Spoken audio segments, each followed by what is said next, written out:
Hello, I'm Lauren, and welcome to Improving the World. I'm an international improviser based in Hong Kong, and I speak with amazing women of improv all over the world. Today, I speak with Kiki Hohnen. She is a Dutch-Aussie improviser living in Amsterdam, and she is part of an international improv duo where she lives in the Netherlands and her improv partner lives in the US. How does that work? We talk about long-distance improv, and I hope you enjoy. Hello there. Hi. Hi. Kiki, we are talking today about long distance improv, and more specifically because you are part of many different groups, but you have an improv duo where you do not live in the same city, country, or continent as your improv partner, Banana Pancakes. This is like blowing my mind already. So I want to find out more about how this functions, how this came to be, and what you do. Yeah, cool. Ooh, tell me first, how does it work logistically? When do you see each other, and when do you plan things? How does that happen? So my duo partner is also my partner, my romantic partner. Yeah. Until coronavirus shut everything down, we were very, very lucky in that we saw each other approximately once a month. Very often what we would do is try and either perform or teach or both at the same international festival. That way we get to see each other in cities that aren't Amsterdam or Austin, where he lives. We do a lot of bits when we're together. And to me, that can feel like it's a warming up for the show. That's not necessarily the function, but it's a byproduct of the way we are together. We're quite playful together, and that helps me in any case to be ready to perform together when it's time to. I might think about improvising with my partner. Wait, no, I won't. You are a god among people. I cannot believe it's not for everyone. When it is for you, it's fun. How do you fit in the rehearsal? You said that when you are together that you do it, but do you set aside time and you rehearse together as an improv group and then you finish that moment and then you're back to being partners? Or is it kind of just, it flows and it's integrated throughout? Bit of both. We could be a little bit better about rehearsing. Sometimes when we feel we need to, we'll go like, okay, we should rehearse, and then over dinner or on a road trip, okay, what if this were the suggestion? What would we do with that? And we go into characters for a little bit until we get distracted by something and then start doing something else. But we've had a couple of moments where over dinner we've gone, okay, now we are these characters, go. I don't know if this is your reality, but what I'm imagining is that you're doing this character and you're like, pass the salad. And this is what's happening. Yeah. Yeah, that certainly happens. Yeah. Definitely. All right. So how did you become an improv duo, this lovely human and you? So we'd started dating and he was teaching at Tilt in Estonia. Estonian Improv Festival, for those who don't know it. Run by the wonderful Rahel Otza. Yeah, and she's a friend of Kevin's, my partner. And she had messaged him saying like, okay, so you're dating Kiki. She and I had never met. She was like, I've heard about her. I'd like her at my festival. Pitch me a show. By then we'd already done a couple of shows together in Austin. Being invited to Tilt kind of was what made us decide that this was something we were actually really good. Did you say that it tilted you into? Hey, yeah, that was the tilt. It was such an honor to be invited in that way by Rahel, and we had a show, and it was just the most fun. It didn't hurt that we had a really good video now, and so we started submitting that to other festivals, and for a while it really felt like the invitations were really pouring in, which was really nice. We did Dublin and we did Tampa. Yeah, we've been very, very lucky. As someone who alluded to the fact that they do not improvise with their chosen life partner, what is it like, can I ask, improvising with your partner? So I feel like if we had a crossover of life and love, that I feel that one would become destabilized from this, a hole in the universe would potentially open and our souls would be sucked through. Nothing drastic. Okay? With your partner. Would just be too much. So for you, how does this work? Is it really lovely being on stage and feeling that you are in this place of open honesty and communication with the audience, between the characters, with your partner, and then for you there's another level, which is that it's your life partner? Or do you kind of forget about that and it's irrelevant? How does it work? It's been a process for me, because this is kind of embarrassing, but before I got together with my partner, I had a big crush on him for years. We met when he improvised at Improv Amsterdam, the festival in Amsterdam, 4 years ago, maybe 3 years before we met, I don't know. I met him and I was like, who's this? And, I just had this crush on him. Also, he's an amazing improviser. I'd seen his show and I was really blown away by it. In the beginning, when we were improvising together, I could get a little rabbit in headlights because I was like, oh my God, I need to do well. We've all thought that person was cute and then improvised with them and then they're not very good and, the crush goes away. Like, I was afraid that I would be that person where he's like, I like her, but she doesn't improvise so well. So I got a little, that made me bend much more to his way of improvising. We're completely different improvisers. He's very smart, very cognitive, very fast, very witty. I come from a European background. We're more physical. We do more with connection and with real emotion. Because I was trying to impress him, I started trying to improvise the way he does instead of finding the space to be my own improviser within our show. So there was a day where I ended up sort of like blurting out to him, oh, but I'm afraid that you think I suck, and just told him how nervous I could get improvising with him. That really changed the way we prepare for a show and the way we improvise together. We decided to do a thing where we get the suggestion and then we tell the tech in advance what we want to do is we want to turn and look at each other, make eye contact, take a breath together, and then the lights can go down. Then we start our thing and we make sure that I get to start physically no matter what happens. I find that if I don't start a show with a physicality or being physical, that's it. I stay here for the rest of the show, and that's not where I want to be. Oh, I love that you know that about yourself and articulate it and make sure that you get that so that you really give yourself the stability to jump forward. That's really cool. So how do you get the best out of your scene partner? There's a little bit of a difference between when you're in a big group and it's just two people, but furthermore, they are your life partner. You know them so well and you know different aspects of them and what makes them tick and their buttons to push and stuff. How do you make sure that you're really pulling out the best and supporting each other? Yeah. So the advantage of him being my life partner and scene partner is I think he's the funniest man in the world. Basically, I feel like my job is to show that off on stage, do whatever I need to do to get the audience to see him being truly hilarious. One of the ways I can do that is get him to go on a rant. Our format is we ask the audience to confess to something that they've done, and we try and improvise a story that shows that it's not their fault. If he goes on a rant about something, to me, that's one of the moments where he's at his funniest, having this sort of disdainful, wait, you did what? And so that's made me often take on the role of the person who did the bad thing that we've gotten from the audience. And I think that that's also something he enjoys, because we tend to enjoy what we're good at. And then I assume and hope it is also reversed. The character and the physicality and the more deep emotional connection that you help provide to the scene, he appreciates and helps elevate you and push you into that space so that you really are, doing this. Absolutely. I think he's learned more and more how much I like there to be strong emotional connections in a show. So my favorite show we ever did, there was this girl, her confession was that when she had a crush on a guy, she used black magic to get him to, I know, right? So great. I'm so grateful to the audience when they give us these nice, juicy things to play with. So then that turns into a fun game of me eliciting Kevin's rants about, wait a minute, you did what? And get him to talk about why that's fucked up.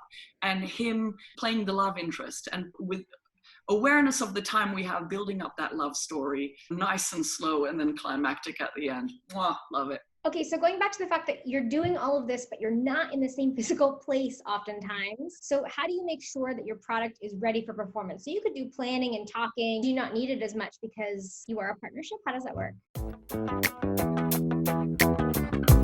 I think we don't need it as much because we're a partnership and we talk every day. That being said, we do try and make sure that whenever we have a show at a festival, that we arrive the day before we need to perform. It's trickier because when we haven't seen each other for a month and then we see each other again physically, as much as we've been talking in between, there is that little time where we need to sort of get used to each other. Also because one of us is usually jet lagged.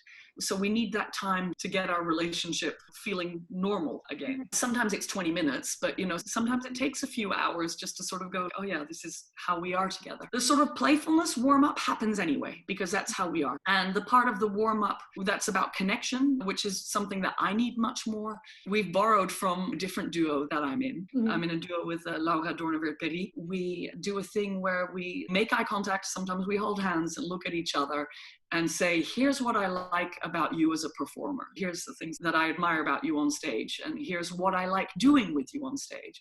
And then we end with, and here's what I like about you as a person. It makes you feel good about yourself because basically you're getting compliments, but it also does something in the connection. And then normally what Kevin and I will do is this really dumb game where we make eye contact and we boop each other on the forehead, nose, or chin. And it's dumb and it's playful. And after that connection, it just helps us get in this sort of like, okay, we get to perform together. Aren't we the luckiest people in the world? I will try booping more people. I feel very inspired to boop. I enjoy this, yes. Yeah, I'm a boop enthusiast. Not to take us down, and we can just throw this away, but I worry that the unsavoriness of relationship could seep into a show, that the frustration or the argument about where the sofa goes could make its way into, or like, let's talk about something people would really argue about, how you hang laundry, how you load a dishwasher. These are the real fights, okay? Yeah, right. These things could make its way into, a show. Well, we are long distance, so luckily we've not had to deal with any of that sort of stuff. I would say that there is a cultural difference. Not only him being American and me being Dutch Australian, but him being an American improviser, raised in an American school of improv and me in a European one, that can seep in on stage. The first few shows we did, that actually seeped through in that the subject of me being European and him being American came in, mainly initiated by me, which I think was my way of saying on stage, I'm kind of getting lost here because you're being very American right now and I can't keep up. What does American style improv mean?